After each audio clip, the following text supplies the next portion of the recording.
they have actually a kind of a tradition of self-development, which is rather impressive.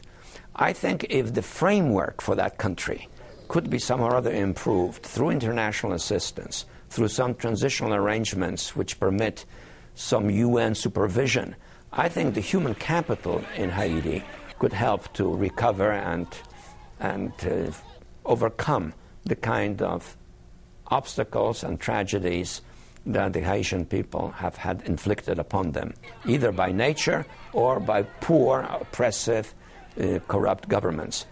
But that would require this international effort under some sort of a UN flag, because as you rightly said, it shouldn't be viewed as colonialism, and it could appear to be colonialism to many Haitians if we are crude about it, and especially if it's only us who do it.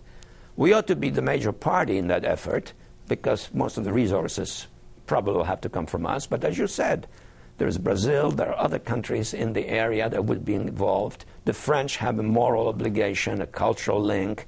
They could be more involved. So once we let the human capital sort of assert itself, I think Haiti could be quite an attractive Caribbean country. What lesson do you draw, Uzbek, from the fact that you look at Haiti and then you look across the border at the Dominican Republic, and the Dominican Republic is doing rather well for a third world country. I mean, it has a growing middle class, it's peaceful, it's stable.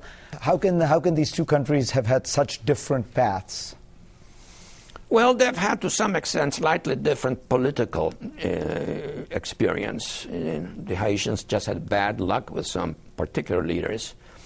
And then there was this even very specific phenomenon of deforestation in Haiti, which the Dominicans wisely did not emulate, and that has really damaged the agricultural base in Haiti. But you know, there are people who make broader claims. Bret Stephens, the foreign affairs columnist for the Wall Street Journal, says you look at Haiti and it is the best case against foreign aid, and that what we should learn from this is that you can pour all this money down countries like Haiti and really nothing ever changes. So why try it one more time?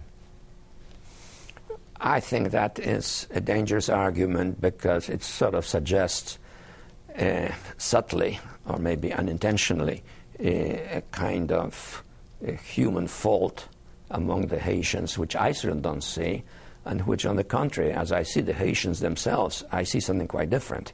I think it has much more to do with the historical context and the framework, and then some fundamental socioeconomic errors such as deforestation as the causes, the more important causes of the periodic failures of Haiti. And last but not least, perhaps even our own domination, periodic domination of that country, which wasn't always driven by the most humanitarian motives.